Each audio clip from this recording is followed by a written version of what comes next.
আসসালামু আলাইকুম। আশা রাখি সবাই ভালো আছো। সুপ্রিয় শিক্ষার্থী, আজকে আমরা গত ক্লাসে বেতন মজুরি যে অঙ্কটা শুরু করেছিলাম, সেম এই ধরনের একটা অঙ্ক আজকে করব। কারণ এই অঙ্কটা পরীক্ষা প্রায় আসে এবং অনেক গুরুত্বপূর্ণ।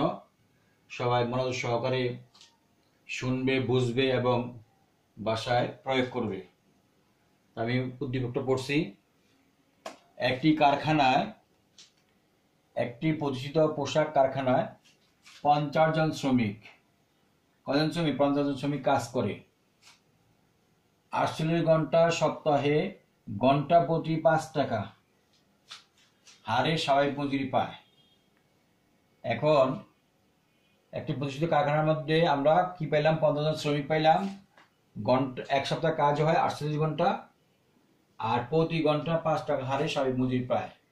উক্ত কারখানায় শ্রমিকদের ওভারটাইম মজুরি প্রদান করা হয় স্বাভাবিক হারের দ্বিগুণ। তাহলে বোঝা গেল, এখানে যদি 5 টাকা পায় স্বাভাবিক মজুরি, তাহলে ওভারটাইম মজুরি হবে তার দ্বিগুণ। দ্বিগুণ বলতে কি বোঝায়? 5 পূরণ 2, তাহলে 10 টাকা। কোন এক সপ্তাহে কারখানায় মোট 60 ঘন্টা কাজ হয়। কত ঘন্টা? 60 ঘন্টা। তাহলে মোট কাজের সময়টা হলো 60 ঘন্টা। সকল শ্রমিক নিয়মিত মজুরি 40% বাড়ি ভাড়া, 5% টিফিন ভাতা, 10% অন্যান্য সুবিধা পায়। এই পায় পর্যন্ত এগুলো হলো একজন শ্রমিক মালিক বা প্রতিষ্ঠানের পক্ষ থেকে এগুলো পাবে। তাহলে আয়কর হলো মূল মজুরি, ওভারটাইম মজুরি, বাড়ি ভাড়া ভাতা, টিফিন ভাতা, অন্যান্য সুবিধা। এখন আসা আমরা অন্য অংশে। সকল শ্রমিক নিয়মিত মজুরি 10% ভবিষ্যৎ তহবিল, 1% কল্যাণ তহবিল, 2% সামাজিক নিরাপত্তা তহবিলে প্রদান করে। তাহলে বোঝা গেল, সুবিধা পাওয়া পর্যন্ত এগুলো উপার্জন। আর যেহেতু প্রদান করা হয়, কে প্রদান করে? অবশ্যই শ্রমিক। কি কি প্রদান করে? ভবিষ্যৎ তহবিল, কল্যাণ তহবিল এবং সামাজিক নিরাপত্তা তহবিল। অন্যপক্ষে বলা আছে, অগ্রিম প্রদত্ত মজুরি আদায় 1000 টাকা, জরিমানা আদায় 500 টাকা সপ্তাহে বিলে অন্তর্ভুক্ত করতে হবে। যখন আমরা বিলটা তৈরি করব, তখন আমরা বিলে কর্তর মধ্যে এই দফাগুলো যাবে। তাহলে কর্তর দফা কি কি?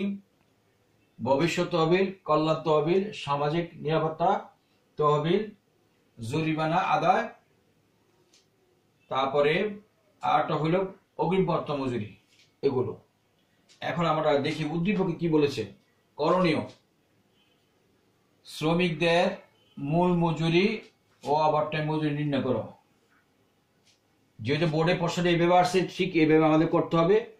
দুইটা অংশ, শ্রমিকদের মূল মজুরি। এখন আমরা প্রশ্ন থেকে নিয়ে আসি। দেওয়া আছে, কারখানার শ্রমিকের সংখ্যা 50 জন, স্বাভাবিক সময় 48 ঘন্টা, মোট কার্য সময় হলো 60 ঘন্টা, স্বাভাবিক মজুরির হার 5 ঘন্টা, অতিরিক্ত মজুরির হার দ্বিগুণ হলে ওভারটাইম মজুরি হবে 5 পূরণ 2 = 10 টাকা। তারপর ওভারটাইম সময় হবে মোট কার্য সময় মাইনাস স্বাভাবিক সময়। এই মোট কার্য সময় থেকে আমরা স্বাভাবিক সময়টা আমরা বাদ দেব। তো মোট কার্য সময় আমরা পেয়েছি এখানে 60 ঘন্টা। এই যে 60 ঘন্টা, এখানে এই 60 ঘন্টা, আর কাজ হওয়ার কথা ছিল 48 ঘন্টা। তাহলে আমরা 60 - 48 = 12 ঘন্টা পাইলাম। এখন আমরা উদ্দীপকে চলে যাচ্ছি। ক, মূল মজুরি। রোমান 1 দিয়ে আমরা লিখবো মূল মজুরি। দেখেন সূত্র, স্বাভাবিক সময় ইন্টু হার ইন্টু শ্রমিক সংখ্যা। এখন স্বাভাবিক সময় আমরা পেয়ে গেছি এখানে কত ঘন্টা? 48 ঘন্টা। স্বাভাবিক হার পেয়ে গেছি এখানে 5 টাকা। তারপরে শ্রমিক সংখ্যা পেয়ে গেছি এখানে 50 জন। অতএব 50 জনের মূল মজুরি হবে 48 পূরণ 5 পূরণ 50। এই তিনটা গুণ দিলে হবে 12,000 টাকা। তাহলে এখন যদি 50 জন চাওয়া হয়, তাহলে আমরা অবশ্যই এভাবে লিখবো। আর প্রশ্ন যখন উল্লেখ করে নাকি, তাহলে এর কারণে 50 জনের নির্ণয় করতে হবে এবং প্রতিজনও নির্ণয় করতে হবে। কারণ উদ্দীপকে খ যখন আমরা করব প্রতিজন আমাদের লাগবে প্রতিজনের মূল মজুরি যে টাকাটা হলো 12,000 ভাগ 50 ইকুয়াল টু 240 টাকা। এখন আমরা কয়ের খতে যাচ্ছি। খ হলো ওভারটাইম মজুরি নির্ণয়। তো ওভারটাইম মজুরি বলতে কি বোঝায়? সূত্র অতিরিক্ত সময় ইন্টু অতিরিক্ত হার ইন্টু শ্রমিক সংখ্যা। এখন সঙ্গত কারণে আমরা এখানে পেয়ে গেছি অতিরিক্ত সময় আমাদের 12 ঘন্টা, অতিরিক্ত হার এখানে 10 টাকা, আর শ্রমিক সংখ্যা হলো এখানে 50 জন। তাহলে আমরা সূত্র যদি মান বসাই তাহলে 50 জন শ্রমিকের ওভারটাইম মজুরি 12 ইন্টু 10 ইন্টু 50 তাইলে হবে 6,000 টাকা। তারপর প্রতিজনের ওভারটাইম মজুরি, প্রতিজন মানে একজন, ওভারটাইম মজুরি হবে যে টাকাটা আমরা পাইলাম মানে 50 জনের সেটাকে আমরা 50 দিয়ে ভাগ দিব। ভাগ দিলে মানে 6,000 ভাগ 50 ইকুয়াল টু আমরা 120 টাকা পাবো। এখন আমরা উদ্দীপকের খ উদ্দীপক নিয়ে আমরা আলোচনা রাখবো। খতে বলা আছে শ্রমিকদের মজুরি বিবরণী অথবা রেজিস্টার প্রস্তুত করো। গত অঙ্ক আমি এই অঙ্ক করেছিলাম। এখানে আমাদের প্রশ্ন হলো কখন এই বিবরণী আমরা করব। প্রশ্নে যদি মোট উপার্জন লেখা থাকে তাহলে এই ধরনের ছক আমাদের করতে হবে না। যদি মজুরি বিবরণী, রেজিস্টার, তারপরে এই দুটো জিনিস চাওয়া হয় অথবা তালিকা, তাইলে আমাদের এই যেভাবে আমাদের রেজিস্টার জিনিসটা করতে হবে। রেজিস্টার নিয়ম গত ক্লাসে আলোচনা করেছিলাম, এখন আমি বলছি, তো সবাই একটু মনোযোগ দিয়ে শুনবে। প্রথমে 3টা ঘর করতে হবে, ক্রমিক নং, শ্রমিকের সংখ্যা, স্বাভাবিক সময়। ঠিক আছে? এখন শেষে 3টা ঘর করতে হবে, নিট মজুরি, চেক নং, স্বাক্ষর ও তারিখ। এরপর মাঝের অংশটাকে 2 ভাবে বিভক্ত করতে হবে। আমরা দেখব উদ্দীপকে উপার্জনের কলম কয়টা এবং কর্তনের কলম কয়টা। উপার্জনের কলম হলো কয়টা? মূল মজুরি, অতিরিক্ত সময়, বাড়ি ভাড়া, টিফিন ভাতা, অন্য ভাতা। তাহলে কত হলো? 1 2 3 4 5টা। যতগুলো কলম হবে তার থেকে একটা বেশি, তাহলে মোট উপার্জন একটা। সেম কন্ডিশন কর্তনে এইভাবে হবে, ভবিষ্যৎ তহবিল, কল্যাণ তহবিল, সামাজিক বীমা, অগ্রিম বীমা, জরিমানা, মোট কর্তন। তাহলে এখানে আমাদের উদ্দীপকে বলা আছে এখানে 1 2 3 4 5টা সেম কন্ডিশন। এখানে আমাদের আমি আবার উদ্দীপকটা একটু আলোচনা রাখছি। প্রথমে আমরা স্বাভাবিক মজুরি আনবো, তারপর ওভারটাইম মজুরি আনবো, তারপর বাড়ি ভাড়া ভাতা, টিফিন ভাতা, অন্যান্য সুবিধা। যা হলো তার থেকে একটা কলাম বেশি হলো, সেটা হবে মোট উপার্জন। আর কর্তনে আসি আমরা ভবিষ্যৎ তহবিল, কল্যাণ তহবিল, সামাজিক নিরাপত্তা তহবিল, অগ্নিপত্র মজুরি আদায়, জরিমানা, তার থেকে একটা বেশি কলাম করব, সেটাকে বলা হয় মোট কর্তন। তাহলে কলাম করার পর আমরা অঙ্ক শুরু করব। আমাদের উদ্দীপকে চাওয়া হয়েছে 50 জন শ্রমিকের মজুরি বিবরণী। প্রথমে প্রতিজন কেন? যখন একজন শ্রমিক তার টাকা উত্তোলন করতে যায় তখন একজনে কত টাকা পায় সেটা দেখতে হয়, সবাই কত টাকা পায় সেটাও দেখতে হয়। যখন আমরা বিল উত্তোলন করি তখন প্রতিজনও উত্তোলন করতে পারে অথবা সবাই উত্তোলন করতে পারে। সেই জন্য আমরা প্রতিজন হলো স্বাভাবিক সময় হলো 48 ঘন্টা, এটাকে 50 দিয়ে গুণ দিলে হবে 2400। মূল মজুরি 240 আমরা উদ্দীপক থেকে পেলাম। কিভাবে? 48 পূরণ 5, তাইলে আমরা 240 হবে। 240কে যদি আমরা 50 দিয়ে গুণ দিই তাইলে হবে 12,000 টাকা। অর্জিত সময় মজুরি উদ্দীপক কতে আমরা পেয়েছি, সেই জন্য আমরা লিখবো প্রতিজন হলে 120 আর 50 জন হবে 6,000 টাকা। 50 জন হবে 6,000 টাকা। 6,000 টাকা। এখন বাড়ি ভাড়া কি বলছে? নিয়মিত মজুরি 40%। নিয়মিত মজুরি বলতে মূল মজুরিকে বোঝাচ্ছে। এটা 40% ধরলে 96 টাকা হবে। এই 96কে 50 দিয়ে গুণ দিলে হবে 4,800। টিফিন ভাতা প্রতিজনে 12 টাকা। টিফিন ভাতা কিভাবে বলছে? 5% কার? মূল মজুরির। 240 ইন্টু 5% ধরলে 12 টাকা আসবে। 12কে আমরা যদি 50 দিয়ে গুণ দিই তো গুণফল হবে 600 টাকা। অন্যান্য ভাতা, অন্য ভাতা বলছে এখানে 10% কার? মূল মজুরির। তো 240-এ 10% ধরলে 24 এবং 24কে যদি 50 দিয়ে গুণ দেওয়া হয় তাহলে হবে 1200 টাকা। তাহলে এখানে আমরা 1 2 3 4 5টা কলম যোগ করলে হবে 492 টাকা। এটা হলো প্রতিজন। 50 জন হবে 2400, 12,000, 6,000, 8,500, 600, 1200, টোটাল যোগ করলে হবে 24,600 টাকা। এখন আমরা কর্তন কলমে আসতেছি। কর্তন কলমে কি হচ্ছে? ভবিষ্যৎ তহবিল, কল্যাণ তহবিল, সামাজিক বিমা, অগ্রিম বিমা, জরিমানা, সবগুলা কলম যোগ করলে হবে মোট কর্তন। আমরা নিয়মগতভাবে আসি। আমরা এই জায়গায় এখানে বলা আছে নিয়মিত মজুরি 10% ভবিষ্যৎ তহবিল। তো 10% হলে 24 টাকা হবে। এটা 50 দিয়ে গুণ দিলে হবে 1200 টাকা। আর এটা কল্যাণ তহবিল, কল্যাণ তহবিল হলে 1% ধরলে হবে 2.40। এটাকে 50 দিয়ে গুণ দিলে হবে 120। সামাজিক নিরাপত্তা তহবিল 2% হলে 4.80। এটাকে 50 দিয়ে গুণ দিলে হবে 240 টাকা। তারপরে অগ্রিম মজুরি হলো আমাদের টোটাল হলো 1000 টাকা। টোটাল হলো আমাদের 1200 টাকা। এখানে আদা হলো 1200 টাকা।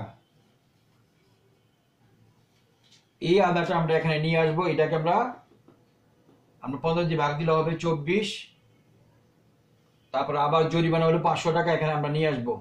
মোট কলম যখন দেওয়া থাকবে প্রতিজন কলম বাই করতে হলে কি করতে হবে? ভাগ দিতে হবে। 500 ভাগ 50 = 10 টাকা। এখানে আমরা মোট কর্তনের দফাগুলো যোগ করব। 1 2 3 4 5 যোগ করলে হবে 65.20। সেম এখানে আয়ের 50 জন কলমের 1 2 3 4 5 যোগ করলে হবে 3260 টাকা। এখন আমরা মোট উপার্জন থেকে মোট কর্তন বাদ দেব। এই মোট উপার্জন হলো 492 টাকা। এখান থেকে এই মোট কর্তন হলো 65.20। মোট উপার্জন থেকে কর্তন বাদ দিলে হবে 426.80 টাকা। এটা হলো আমরা নিট মজুরি পেলাম প্রতিজনের। সেম করে 50 জনে পাবো আমরা কিভাবে? 50 জনের হলে 24,600 টাকা। এটা হলো মোট উপার্জন। মোট উপার্জন মোট কর্তন আমরা বাদ দেব 3,260 টাকা। তাহলে বাদ দিলে হবে 21,340 টাকা। তারপর আমরা নিয়মতান্ত্রিক ভাবে যখন আমরা এই মজুরি বিবরণী অথবা রেজিস্টার করার পর এখানে আমাদের যে প্রস্তুত করলো তার প্রস্তুতকারকের স্বাক্ষর, এখানে তার স্বাক্ষরটা হবে, করণিকের স্বাক্ষর এখানে হবে, ব্যবস্থাপকের স্বাক্ষর এখানে হবে, প্রধানের স্বাক্ষর, প্রতিষ্ঠান প্রধান যে থাকে তার স্বাক্ষর এখানে হবে। এখন আমরা দেখতেছি মজুরি অথবা মজুরি রেজিস্টার অথবা বিবরণীতে কিছু কলাম গ্যাপ আছে। যেমন চেক নং ফর্সা দেওয়া নেই, সেজন্য আমরা গ্যাপ দিলাম। স্বাক্ষর ফর্সা দেওয়া নেই, গ্যাপ দিলাম। যখন একজন শ্রমিক টাকা তুলবে তখন এখানে চেক নং এর জায়গায় তার চেকের নাম্বার থাকবে এবং সে নিজে স্বাক্ষর করবে। সেম কন্ডিশন প্রতিজনে এটা হবে, আর 50 জনে তাই হবে। এখন আমরা উদ্দীপকের মজুরি সংক্রান্ত জাবেদা দাখিলা মজুরি সংক্রান্ত জাবেদা দাখিলা নিয়ে কথা বলবো। এখন আমরা জাবেদা দেওয়ার আগে আমাদের জানতে হবে জাবেদার নিয়ম, যে কি ধরনের জাবেদা হবে, কেন হবে, কিভাবে হবে। প্রথমে আমরা উদ্দীপক খ থেকে আমরা পেয়েছি মোট উপার্জন। মোট উপার্জন একটা জাবেদা হবে। জাবেদা হবে মজুরি হিসাব ডেবিট, বকেয়া মজুরি হিসাব ক্রেডিট। দ্বিতীয় জাবেদা হবে মোট উপার্জন থেকে কর্তন বাদ দেব। জাবেদা হবে পদে মজুরি হিসাব ডেবিট, পদে ব্যবসা হিসাব ক্রেডিট, মোট কর্তন হিসাব ক্রেডিট। 3 নম্বর জাবেদা হবে যে যখন শ্রমিককে নিট টাকা দেবে, নিট টাকা হয় নগদে দেওয়া যাবে, না হয় চেকের মাধ্যমে দেওয়া যাবে। নগদে কখন দিব আমরা? যখন দেখা যায় যে ওই প্রতিষ্ঠানের লেনদেনের টাকা কম অঙ্কের থাকে, যেমন 10,000 থেকে 15,000 মধ্যে সীমাবদ্ধ থাকে, তখন আমরা এটাকে নগদে দেওয়া হয়। আর তার বেশি হলে এটা ব্যাংক সংক্রান্ত লেনদেন হয়ে যায়। আর তখন আমাদের জাবেদা দিতে হবে প্রদেয় ব্যবসায়ী হিসেব ডেবিট, নগদান হিসেব ক্রেডিট। কারণ হবে নগদে মজুরি প্রদান করা হলো।